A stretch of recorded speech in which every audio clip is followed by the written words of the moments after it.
crazy stuff. And today, I'm talking about the great new film in theaters at this moment, The Toxic Avenger. And you might be like, hey, that would came out in 1984. It did. Now, this is a remake of the classic 1984 film by Troma, a studio that I love. And I was hopefully, if I ever do make a small independent feature, I can sell it to them and make no money. Anyway, so if you don't know, it's been actually years that people have been trying to remake The Toxic Avenger, and it's finally happened. Directed by Blur, and written by him as well. If you don't know who he is, he starred in the movie Blue Ruin, which is really good. Did Green Room, and he did a film, I Don't Feel at This Home at This Place Anymore, on Netflix, starring Elijah Wood, who was also in this film. So it's a bit of a return. Now, the thing about this movie, it is very goofy, so don't go into it thinking it's going to be great. And it is great, but the tone is very goofy. But I'll tell you this, it's not beat for beat a remake of the original. And the original is just a 99 pound weakling Melvin, who does get a reference because there is a person named Melvin, the same name as the person becomes Toxic Avenger in the original. There is no blind girlfriend love interest. Actually, really funny though, this movie's tone is very similar to that to the Crusaders TV show. If any of you have ever seen that, tone-wise, it's very more cartoony than the original. And the original is pretty cartoony as well. Not a lot of TNA in this movie, unlike a lot of Troma movies, but there is some, and it's actually pretty funny. And, well, let's just get into the plot. The plot of this film, we have Winston Ooze, played by Peter Dinklage, who is a single father with a son played by Jacob Tremblay. And he is diagnosed with a terminal illness. He's trying to connect with his son.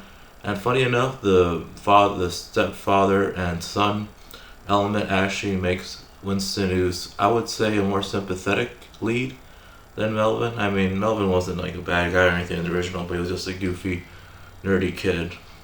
Here is more of nuance to the performance. And Peter Dinklage plays it very straight, believe it or not. And the villains of our movie are a corporation called BTH, who are in the first movie, Tromaville is like just corrupted in general. The mayor's bad. There's criminals everywhere. In this movie, Saint Romaville is the name of where we live, but it's just taken over by corporations, which really does lean into the original movies of Troma being the toxic capital of the world, and this movie Saint Romaville is just destroyed by waste.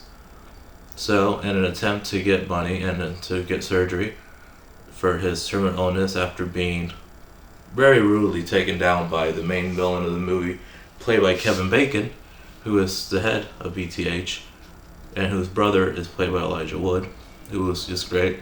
Despite looking really creepy and weird, Elijah Wood's performance is very subdued compared to everybody else, as everyone is over the top. But I do believe Peter Dinklage plays it pretty straight. And yeah, he becomes a Toxic Avenger.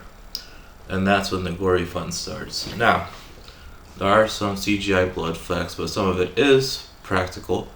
The suit looks great. And, there's this really cool thing. There's this killer rock band called the Killer Nuts who do the dirty work for Elijah Wood's character. They're not very smart, but they're really fun to look at. They're basically like ICP, murder for hire people. One of them is a rapper, one of them is dressed like the Zodiac Killer and does parkour. It's really crazy, but it works in the tone of the movie. There's another lead who is also trying to expose a corporation. Her and Peter Dinklage's Winston Ooze get together and try to overthrow it because basically BTH has ruined Winston Ooze's life by basically giving him a terminal illness, and when he needs the actual health insurance that he works for, his plan doesn't cover it. They mock him, and he falls into a bed of acid. So there's those beats. And other than that, it's just great. It's a lot of fun.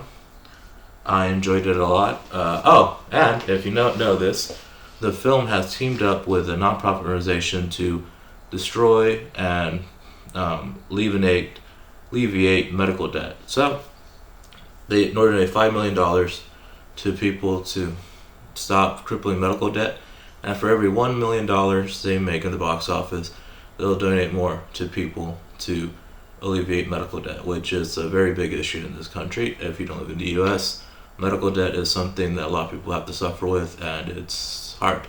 So hey, go watch a gross movie, have fun, do good for your community, and I'll see you guys later.